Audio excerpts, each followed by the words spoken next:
अस्सलाम वालेकुम नाजरीन, आप देख रहे हैं INN चैनल। मैं हूं शेख अहमद अली।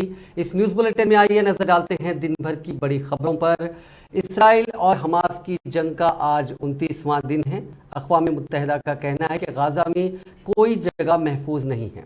इसी दौरान एक रिपोर्ट सामने आई है कि गाज़ा की वजारत सेहत का कहना है कि मुसलसिल इसराइली बमबारी के बायस वहाँ 2200 अफराद मलबे तले दबे हुए हैं। उनमें से 1250 बच्चे हैं। फौज मसाजिद पर भी हमला कर रही है। इधर तुर्की ने इसराइल से अपने सफीर को वापस बुला लिया। इसी दौरान अल-अक्सा रेडियो के मुताबिक इसराइल ने हमास के सरबराह इस्माइल हनिया के घर पर हमला किया। उनके अहले खाना इस घर में रहते थे, लेकिन हमले के वक्त वो वहां मौजूद थे या नहीं, इस बारे में फिलहाल मालूमात दस्तयाब नहीं है। फौज ने कहा कि गाज़ा अब 2 हिस्सों में तकसीम हो चुका है। हम जुनूबी गाज़ा में इंसानी इमदाद पहुंचा रहे हैं। अगर हमास का कोई जंगजू वहां पहुंचता है तो उसे मारा जाएगा। शुमाली गाज़ा में जंग शिद्दत अख्तियार कर गई है। वहां फ़लस्तीनियों की जान को खतरा है। एक रिपोर्ट के मुताबिक 31 अक्टूबर को इसराइल ने गाज़ा के सबसे बड़े पनाहगज़ीन कैंप जबालिया पर 900 टन एक बम फेंका था और इससे मुतालिक तस्वीर और वीडियोस का तज्जिया किया गया। इसमें 40 फुट चौड़े 2 गड्ढे नजर आए। इस हमले में तकरीबन 195 अफराद मारे गए थे। उसके साथ ही अमरीकी हुकूमत ने जबालिया कैंप, अक़वाम मुत्तहिदा के स्कूलों और अस्पतालों पर हमलों के हवाले से इसराइल से जवाब तलब किया है। जुमे की रात इसराइल ने अल-शिफा अस्पताल के करीब एम्बुलेंस पर हमला किया। एक रिपोर्ट के मुताबिक हमले में 13 अफराद हलाक हुए थे। इसराइली फौज ने कहा कि हमास के जंगजू उस एम्बुलेंस को इस्तेमाल कर रहे थे। उसके जरिए वो शुमारी गाज़ा से निकलने की कोशिश कर रहे थे। दूसरी जानिब व्हाइट हाउस ने दावा किया है कि हमास गाज़ा छोड़ने वाले गैर मुल्की शहरियों की फहरिस्त में अपने जंगजुओं के नाम भी शामिल कर रही है। इसके जरिए वो उन्हें मिस्र भेजने की कोशिश करा। अब बात तेलंगाना की। चीफ मिनिस्टर और सदर BRS चंद्रशेखर राव ने सिद्दीपेट जिले में कोनाईपल्ली वेंकटेश्वर स्वामी मंदिर में खुसूसी पूजा की। उन्होंने पर्चे नामजदगी के कागजात के साथ खुसूसी पूजा की। वजीर हरीश राव और मंदिर के पुजारियों ने चीफ मिनिस्टर KCR का मंदिर पहुंचने पर इस्तकबाल किया। इस मौके पर चीफ मिनिस्टर ने स्वामी की मौजूदगी में कागजात नामजदगी पर दस्तखत किए। बताया जाता है कि जब भी KCR इलेक्शन में अपना पर्चे नामजदगी दाखिल करते हैं, इससे कबल वो इस मंदिर में पूजा करने आते हैं। 9 नवंबर को चीफ मिनिस्टर गजवेल के साथ साथ कामारेड्डी में पर्चे नामजदगी दाखिल करने वाले हैं। उसी दिन वो BRS के जलसे आम में शिरकत करेंगे।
असेंबली इंतखाबात के पेश नज़र रियासत में इंतखाबी ज़ाब्ते अखलाक नाफिज है और पुलिस की जानिब से जगह जगह गाड़ियों की तलाशी मुहिम चलाई जा रही है। बावसूख ज़राए के मुताबिक इसी दौरान आज नरसापुर चेक पोस्ट के पास रियासती वज़ीर दाखिला मोहम्मद महमूद अली की गाड़ी की तलाशी ली गई। महमूद अली अपने काफिले के हमरा नरसापुर जा रहे थे कि चेक पोस्ट पर पुलिस ने उनकी गाड़ी को रोक दिया। महमूद अली ने गाड़ी की तलाशी मुहिम में मुकम्मल तौर पर ताउन किया। बता के कब्ल वज़ीर रियासती वज़ीर सबीता इंदिरा रेड्डी और रियासती वज़ीर के.टी. रामाराव की गाड़ियों की भी तलाशी ली जा चुकी है। तेलंगाना हुकूमत मुल्क भर के लिए रोल मॉडल है, क्योंकि पिछले 9.5 सालों में बीआरएस हुकूमत ने तेलंगाना को जो तरक्की दिलाई है उसकी मिसाल तारीख में नहीं मिलती। इन ख्यालात का इजहार रियासती वज़ीर दाखिला मोहम्मद महमूद अली ने मेदक जिले के हल्का असेंबली नरसापुर में मुनक़िदा अक़लियती पार्टी मीटिंग को मुखातिब करते हुए किया। उन्होंने कहा कि बीआरएस हुकूमत मुसलसिल तीसरी मरतबा हुकूमत बनाने जा रही है, क्योंकि तेलंगाना में बीआरएस पार्टी का मुकाबला करने की किसी भी पार्टी में दम नहीं है। बीआरएस हुकूमत तीसरी मरतबा इख्तियार में आते ही अपने मंशूर में किए गए तमाम वादों को पूरा करेगी।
स्पीकर कानून साज असेंबली पोचाराम श्रीनिवास रेड्डी ने आज अपना पर्चे नामजदगी दाखिल किया। वो बांसवाड़ा असेंबली हल्के से बीआरएस के उम्मीदवार हैं। स्पीकर पार्टी के इंतखाबी निशान एम्बेसडर कार में रिटर्निंग ऑफिस पहुंचे और अपना पहला सेट नामजदगी दाखिल किया। बाज़ मीडिया से बातचीत करते हुए उन्होंने कहा कि वो मुसलसिल अवाम के लिए काम कर रहे हैं। यही वजह है कि 1994 के बाद सिर्फ एक इंतखाब को छोड़कर मुसलसिल इंतखाबात जीत रहे हैं। उन्होंने कहा कि अवाम की मोहब्बत की वजह से ये मुमकिन हुआ है। उन्होंने तनकीद करते हुए कहा कि कर्नाटक में कांग्रेस की तरफ से दिया गया 7 घंटे बरकी का वादा भी पूरा नहीं हो रहा है। खवातीन को बसों में मुफ्त सफर का वादा करते हुए इंतखाबात जीतने के बाद बसें बंद कर दी गई।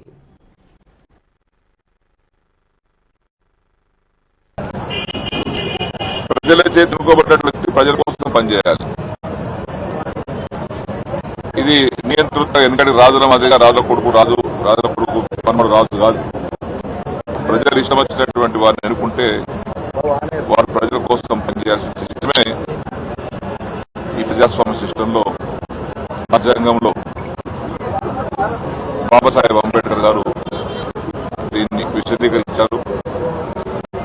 వెంటనే కూడా దానికి కట్టుబడి మా పద్ధతులలో మేము పనిచేయాల్సి వస్తుంది. ఎక్కడ కూడా అవాంఛనీయ సంఘటనలు జరగకుండా కాపాడుకోవాలి. రాష్ట్రం నియోజకవర్గం సుభిక్షంగా ఉండాలి. ప్రజలు ప్రభుత్వం అందించేటువంటి ఫలాలు అర్హులైనటువంటి పేదవారికి అందాలి.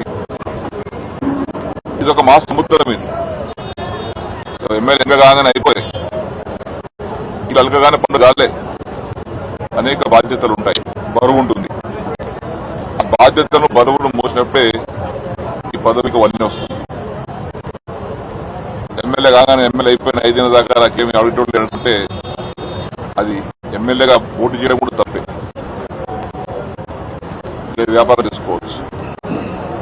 ప్రజాస్వామ్య సిస్టంలో ప్రజల కోసం పనిచేసేటువంటి వ్యక్తి నిజమైనటువంటి ప్రజాప్రతినిధి. बीआरएस लीडर डॉक्टर दासाजू श्रावण ने कर्नाटक के नायब वज़ीर आला डीके शिवकुमार को शदीद तनकीद का निशाना बनाया। एक प्रेस कॉन्फ्रेंस से खिताब करते हुए श्रावण ने इल्जाम लगाया कि डीके शिवकुमार हैदराबाद की कंपनियों को बेंगलुरु ले जाने की साजिश रच रहे हैं और इसमें तेलंगाना कांग्रेस के सदर रेवंत रेड्डी भी शामिल हैं। हिंदू और मुसलमान दो आंख जैसे, जिस तरीके से मंदिर को उन्होंने बचाने की कोशिश किया उसी तरीके से मस्जिद को भी मदद करने की कोशिश किया।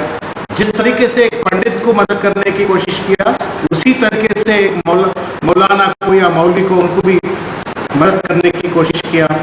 दो आंखों को जैसा एक इंसान देखते हैं उसी तरीके से इंसानियत के साथ जो है सो केसीआर साहब ने दोनों मजहबों को अच्छी तरह से देख लिया। इसीलिए गंगा जमुना तहजीब को जो बरकरार रखने की बात है, हिंदुस्तान में केसीआर जैसा चीफ मिनिस्टर मेरे ख्याल में आज़ादी के बाद कोई अभी तक नहीं आया है। इसीलिए हिंदू हो चाहे मुसलमान हो चाहे ईसाई हो, केसीआर साहब तीसरी बार मुख्यमंत्री बनना बोल के जो है सो एक ख्वाब देख रहे हैं। इसका वजह एक ही है, एक जमाने में वक्फ बोर्ड का जायदाद बोले तो पूरे कांग्रेस नेताओं को जो है सो हड़पने की बात होती थी। आज एयरपोर्ट जहां बना है, लैंगो हिल्स जहां बना है, दरगाह शाह वाली जमीन कहाँ गए, लाखों वक्फ बोर्ड की जायदाद जो है सो कांग्रेस के नेताओं के शिकंजे में बंदी हो गए, सो सबको मालूम है। और उसको छुड़ाने के लिए और वक्फ बोर्ड को बचाने के लिए पूरी तरीके से जो है सो केसीआर साहब सोच रहे। मेरे ख्याल में अब इलेक्शंस खत्म होते ही जो वक्फ बोर्ड का जुडिशियल स्टेटस की बात है उसका भी बात चलेगी और उसका शायद एक अच्छी डिसीजन लेते उनकी एक उम्मीद है। साथ ही साथ में हम याद रखना है, मुसलमान का जिंदगी बोले तो गलियों का जिंदगी, फूल बेचने वाला मुसलमान, फल बेचने वाला मुसलमान, ठेले चलाने वाले मुसलमान, पंचर बनाने वाला मुसलमान, ऐसे मुसलमान को आज जो है सो एक ग्रेट अपॉर्चुनिटी दिया है केसीआर साहब ने एजुकेशन इंस्टीट्यूशंस खोल के। हिंदुस्तान में माइनॉरिटी रेजिडेंशियल स्कूल्स इतने बड़ी संख्या में जो खोला है वो सिर्फ केसीआर साहब है। 2014 पहले जो है सो सिर्फ 2 रेजिडेंशियल स्कूल्स हुआ करते थे, आज जो है सो 2050 तक जो है सो स्कूल्स बनाए हैं। साथ ही साथ में लाखों लोगों को शादी मुबारक, जो गरीब बच्चियों का शादी करने के लिए माँ बाप बहुत परेशान होते करते थे, उनका परेशानी को दूर करते हुए जो है सो केसीआर साहब जो है सो शादी मुबारक का स्कीम ऐलान किया है। लाखों बच्चे लोग खुशी से शादी करते रहे, लाखों माँ बाप जो है सो बेटियों को जो है सो अच्छी तरीके से शादी करके अलविदा कर रहे हैं। इस माहौल बनाने वाला एक ही शख्स है, वो केसीआर साहब है। रमजान को किस तरीके से बनाना, उसी तरह बतकम्मा बना रहे, वैसा हर मजहब का जो है सो एक इक्वल तरीके से देखते हुए जो है सो केसीआर साहब एक बड़ा इंसानियत के साथ हुकूमत चलाया। लाखों बच्चे आज हिंदुस्तान में ज्यादा से ज्यादा बजट मुसलमान को देने। बीआरएस के कारगुजार सदर व वजीर बल्दी नजमुल्लाह केटी रामावला ने चीफ मिनिस्टर चंद्रशेखर राव को शेर करार दिया और कहा कि शेर कभी भी तन्हा आता है। हैदराबाद के जलविहार में तेलंगाना के वकला के इजलास खिताब करते हुए वजीर मौसूफ ने कहा कि चीफ मिनिस्टर का वजन सिर्फ 52 किलोग्राम है, लेकिन उनका मुकाबला करने के लिए तमाम अपोजिशन जमातें एक हो रही हैं। वाईएसआर तेलंगाना पार्टी की सदर शर्मिला ने ऐलान किया था कि केसीआर को शिकस्त देना ही उनकी जिंदगी का मकसद है, लेकिन इंतखाबात के ऐलान के साथ ही शर्मिला ने हथियार डाल दिए और इंतखाबात में मुकाबला न करने का ऐलान करते हुए कांग्रेस को कामयाब बनाने की अपील की। इस तरह कई जमातों के कायदीन केसीआर को शिकस्त देने मुत्तहिद हो रहे हैं, लेकिन एक बात यकीन के साथ कही जा सकती है कि 2014 के इंतखाबात में केसीआर ने किसी भी सियासी जमात पर भरोसा नहीं किया, उन्हें सिर्फ रियासत की आवाम पर मुकम्मल भरोसा था और आज भी उनका स्टैंड यही है। రాష్ట్రం ఏర్పడ్డ నాటి పరిస్థితి నేటి పరిస్థితి నిన్న మొన్న మీరు సోషల్ మీడియాలో కొంతమంది చూసే ఉంటారు. అప్పుడు ఎట్లుండే తెలంగాణ, ఇప్పుడు ఎట్లయింది తెలంగాణ అంటూ ఒకసారి దయచేసి ఆలోచించండి. 2014లో కరెంట్ ఎట్లుండే, ఇవాళ ఎట్లయింది. 2014లో సాగునీటి పరిస్థితి ఏంది, ఇవాళ ఏంది. 2014లో తాగునీటి పరిస్థితి ఏంది, ఇవాళ ఏంది. 2014లో వైద్యం పరిస్థితి ఏంది, ఇవాళ ఏంది. 2014లో మన విద్యా సంస్థల పరిస్థితి ఏంది, ఇవాళ ఏంది. ఇలా చెబుతూ పోతే ప్రతి రంగంలో గణనీయమైన గుణాత్మకమైన మార్పు వచ్చింది. కాబట్టి 2014కి నేటికి తేడా ఏంది అంటే, ఆనాడు 1,14,000 రూపాయలున్న మన రాష్ట్ర తలసరి ఆదాయం ఇవాళ భారతదేశంలోనే అత్యధికంగా 3,17,000కు చేరిందనే మాట నేను మీకు ఈ సందర్భంగా విజ్ఞప్తిస్తాను.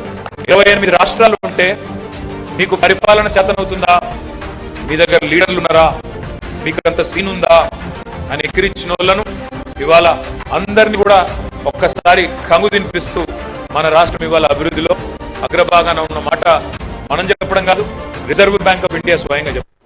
రాష్ట్రం ఏర్పడ్డ నాటి పరిస్థితి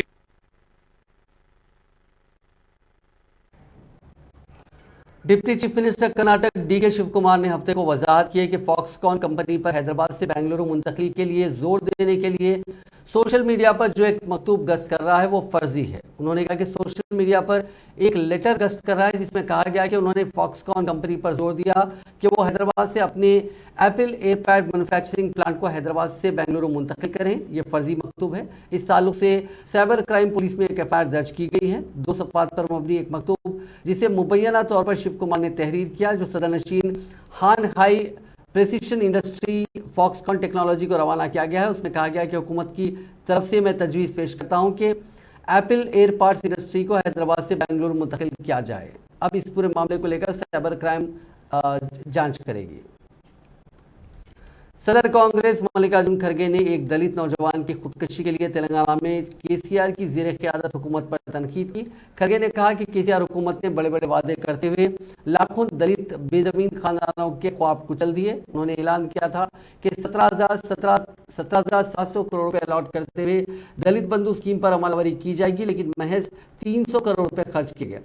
सदर कांग्रेस ने जुमे को एक्स यानी साबिका ट्विटर पर एक पोस्ट करते हुए कहा कि तेलंगाना में केसीआर हुकूमत ने दलितों, पसमानदा तबकात, आदिवासियों, अक़लियतों और गरीबों के साथ धोखा किया है और दगाबाजी की है। बीजेपी के रियासती सदर और मरकजी वजीर किशन रेड्डी ने आज पार्टी के अहम कायदीन डॉक्टर के लक्ष्मण, ईटला राजेंद्र और रघुनंदन राव के साथ मिडीगड्डा बैरेज का फिजाई सर्वे किया। वो बेगमपेट एयरपोर्ट से खुसूसी हेलीकॉप्टर के जरिए मिडीगड्डा पहुंचे। बाद उन्होंने बैरेज को नुकसान होने वाले पिलर का मुशाहिदा किया। मीडिया से बात करते हुए मरकजी वजीर किशन रेड्डी ने इल्जाम लगाया कि कालेश्वरम प्रोजेक्ट खतरे में है। इस मौके पर किशन रेड्डी ने कहा कि कालेश्वरम प्रोजेक्ट का मुस्तकबिल मशकूक हो गया है। ये कौमी असासा है जिसे अवामी टैक्स से बनाया गया। रियासत के अवाम चंद्रशेखर राव हुकूमत की तरफ से शुरू किए गए प्रोजेक्ट्स पर तशवीश का इजहार कर रहे हैं। वज़ीर आज़म नरेंद्र मोदी के दौरे तेलंगाना और इंतखाबी जलसों का शेड्यूल जारी कर दिया गया है। 7 नवंबर को वज़ीर आज़म दिल्ली से खुसूसी तैयारी के जरिए शाम 5:05 पर बेगमपेट एयरपोर्ट पहुंचेंगे। वहां से वो सीधे एलबी स्टेडियम में बीजेपी के जलसे आम के मकाम को आएंगे। बाद अज़ां 5:30 से 6:10 तक पसमानदा तबकात के जलसे आम से खिताब करेंगे और 6:35 पर बेगमपेट एयरपोर्ट पहुंचेंगे, जहां से वो दिल्ली के लिए वापस हो जाएंगे। बीजेपी की जानिब से एलबी स्टेडियम के बीसी गर्जना के जलसे आम की जोरों शोर से तैयारियां जारी हैं, जिसमें 1 लाख अफराद की शिरकत मुतवक्को है। बहुजन समाज पार्टी ने उम्मीदवारों की तीसरी फहरिस्त जारी कर दी है। हैदराबाद के लकड़ी का पुल में वाक़ बीएसपी के दफ्तर में इस पार्टी के रियासती सदर आरएस प्रवीण कुमार ने 25 उम्मीदवारों पर मुश्तमिल तीसरी फहरिस्त जारी कर दी। इससे कबल ऐलान करदा उम्मीदवारों में हैदराबाद के राजेंद्र नगर असेंबली हल्के के उम्मीदवार को तब्दील कर दिया गया। राजेंद्र नगर से इब्तिदा में प्रोफेसर अनवर खान के नाम का ऐलान किया गया था, लेकिन राजेंद्र नगर के बजाय प्रोफेसर अनवर खान को शहर के अंबरपेट असेंबली हल्के से उम्मीदवार बनाया गया, जबकि राजेंद्र नगर से आर जयसिम्हा को टिकट दिया गया। तीसरी फहरिस्त में उनके नाम शामिल हैं। बीएसपी ने पहली फहरिस्त में 20 उम्मीदवारों और दूसरी फहरिस्त में 43 उम्मीदवारों के नामों का ऐलान किया था। इस तरह तीसरी फहरिस्त के उम्मीदवारों को मिलाकर बीएसपी ने अब तक 88 उम्मीदवारों के नामों का ऐलान कर दिया है। मजीद 31 उम्मीदवारों के नामों का ऐलान बाकी है। जिले महबूबाबाद के कोत्तागुड़ा एजेंसी मंडल में माओ नवाजों के पोस्टर से सनसनी फैल गई है। माओइस्टों ने आने वाले असेंबली इंतखाबात में रियासत की हुक्मरान जमात बीआरएस को इख्तियार से बेदखल करने की अपील करते हुए कहा कि बीआरएस फिरका परस्त बीजेपी की हिमायत कर रही है। माओ नवाजों ने इंतबाह देते हुए कहा कि जमहूरी तेलंगाना के हुसूल तक उनकी जद्दोजहद जारी रहेगी। तेलंगाना असेंबली इंतखाबात के पेश नज़र शराब की दुकानात रियासत में 3 दिन तक बंद रहेंगी। इस महीने के आखिर में मुसलसिल 3 दिन ड्राई डे के तौर पर मनाया जाएगा। रायदही इस माह की 30 तारीख को मुकर्रर है, जिसके पेश नज़र इस माह की 28 या 30 तारीख को शराब की दुकानात बंद रहेंगी। दुकानात 1 दिसंबर को दोबारा खुलेंगी। मरकजी इलेक्शन कमीशन की हिदायत के मुताबिक रियासती आबकारी के महकमे ने इस सिलसिले में अहकाम जारी किए गए हैं। तेलंगाना असेंबली इंतखाबात से कबल नारकोटिक्स ब्यूरो के अहदेदारों ने मकामी पुलिस के साथ हैदराबाद भर में शराब खानों पर छापे मारे। इस ऑपरेशन में जुमला 68 मुकदमा दर्ज किए गए। टास्क फोर्स के साथ इस मुश्तरका ऑपरेशन के तहत उन छापों के दौरान पता चला कि उन शराब खानों को चलाने में लापरवाही बरती जा रही है। उसके साथ मुतालिका हुकाम की तरफ से फराहम करदा क्वालिटी एश्योरेंस सर्टिफिकेट और लेबल्स की भी जाँच की गई। ऑपरेशन में शामिल अहदेदारों ने सारिफिन को मोहतात रहते हुए सिर्फ काबिल एतमाद ज़राए से ही शराब की खरीदारी पर जोर दिया। तेलंगाना के भद्राद्री कोत्तागुडम जिले में गांजा मुंतकिल करने वाली एक कार बेकाबू होकर दूसरी गाड़ियों से टकरा गई, जिसके नतीजे में एक शख्स जख्मी हो गया। ये वाकया जिले के बोरमपाडू मंडल के मुरमपल्ली बंजारा इलाके में हफ्ते की सुबह पेश आया। इस कार में गांजा मुंतकिल करने की इतला पर पुलिस ने उसको रोकने की कोशिश की, ताहम कार के ड्राइवर ने कार को रोकने के बजाय पालवंचा की सिमत आगे बढ़ा दिया। इसी दौरान मुरमपल्ली बंजारा इलाके में कार को रोकने की महकमे आबकारी के अहदेदारों ने कोशिश की, ताहम कार के ड्राइवर ने उनसे बचने की कोशिश में बाइक्स और ऑटो को टक्कर दे दी। इस हादसे के नतीजे में एक शख्स जख्मी हो गया, जिसको इलाज के लिए भद्राचलम के सरकारी अस्पताल मुंतकिल किया गया। इस हादसे के साथ ही कार ड्राइवर कार छोड़कर फरार हो गया। बाद आबकारी के अहदेदारों ने कार से गांजे को जब्त कर लिया और कार को भद्राचलम के महकमे आबकारी के दफ्तर मुंतकिल कर दिया। आंध्र प्रदेश के तिरुमला के पहले घाट में पहाड़ी इलाके में बड़े अजदहे की मौजूदगी से सनसनी फैल गई। कल शब यह अजदहा अचानक नजर आया, जिससे वहां गुजरने वाली गाड़ी सवारों में खौफ फैल गया। बाद अफराद ने उसकी वीडियो भी ली, जो सोशल मीडिया पर वायरल हो गई। बाद ये अजदहा वापस जंगलाती इलाके में चला गया। मुंबई पुलिस ने सदरनशीन और managing director Reliance industries Mukesh Ambani से 20 करोड़ रुपए बतौर तावान मुतालबा करने वाले एक नौजवान को तेलंगाना से गिरफ्तार कर लिया।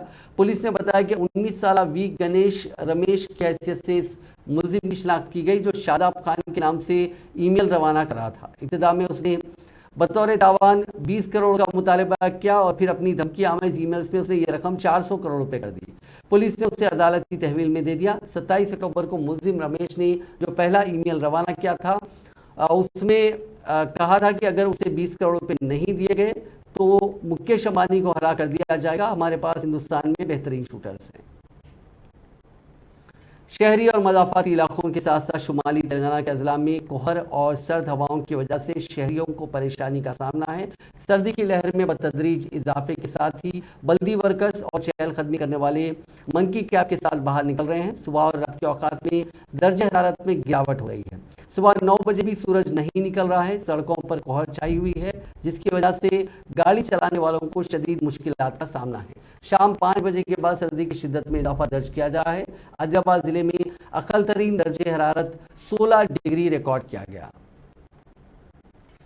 महकमा मौसमियात ने आइंदा 7 दिन के दौरान तेलंगाना में कहीं कहीं हल्की ता औसत बारिश या बूंदाबांदी का इम्कान जाहिर किया है। हफ्ते को जारी करदा यौमिया मौसमी रिपोर्ट में कहा गया है कि गुज़िश्ता 24 घंटों के दौरान तेलंगाना में चंद मकामात पर बारिश हुई। आदिलाबाद में अकल तरीन दर्जे हरारत 17.2 डिग्री सेल्सियस दर्ज किया गया। तेलंगाना के शहरी और मज़ाफ़ाती इलाकों के साथ साथ शुमाली तेलंगाना के अज़ला में कोहरे और सर्द हवाओं की वजह से शहरियों को परेशानी का सामना है।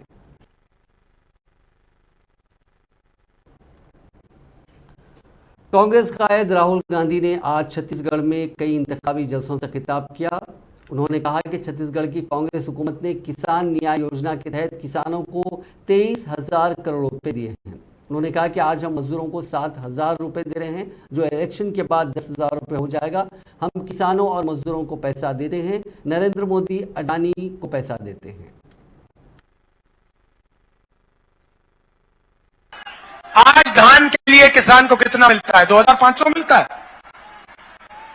2,500 मिल रहा है मार्केट में आजकल। 2,500 मिल रहा है आपको? कितना मिल रहा है? 2640। ये आपने हमसे मांगा? आपने कहा कि हमें 2640 चाहिए? नहीं, ऑटोमेटिक हमने कर दिया बिना पूछे।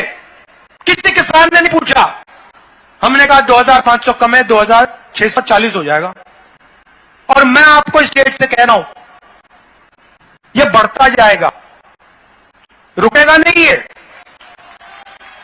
छत्तीसगढ़ के किसानों,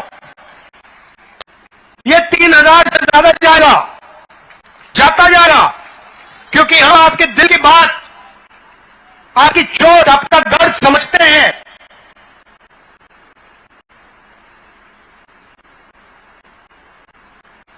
इसलिए यह बढ़ता जाएगा। 23,000 करोड़ रुपए हमने छत्तीसगढ़ के किसानों को किसान न्याय योजना में दिया है। भाई और बहनों, आपने मांगा नहीं, आपने हमें यह नहीं कहा कि 23,000 करोड़ रुपए छत्तीसगढ़ के किसान को दो। नहीं, हमने कहा नहीं भैया, हमें देना है। क्यों? मैं बताता हूं।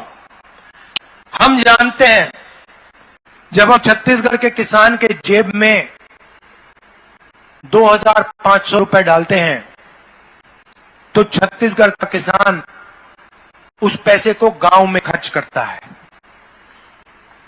अमेरिका में खर्च नहीं करता, जापान में खर्च नहीं करता, अदानी जैसे दुबई में खर्च नहीं करता। छत्तीसगढ़ के गांव में किसान उसका प्रयोग करता है। हम आज 7,000 रुपए। कांग्रेस सदर मल्लिकार्जुन खड़गे ने आज एक बार फिर मोदी हुकूमत को तनकीद का निशाना बनाया। उन्होंने कहा कि मोदी सरकार का काम ईडी, सीबीआई, आईटी का इस्तेमाल करके चुनाव के बीच कांग्रेस को धमकी देना है, लेकिन कांग्रेस पार्टी हमेशा लड़ती आ रही है। इसकी तारीख रही है कि उसने अंग्रेज़ों के खिलाफ भी लड़ाई लड़ी थी। जब अंग्रेज़ों की हुकूमत को भारत से भगा दिया तो मोदी शाह क्या है? मोदी साहब और शाह साहब, उनकी फौज भी वहां थी। हमारे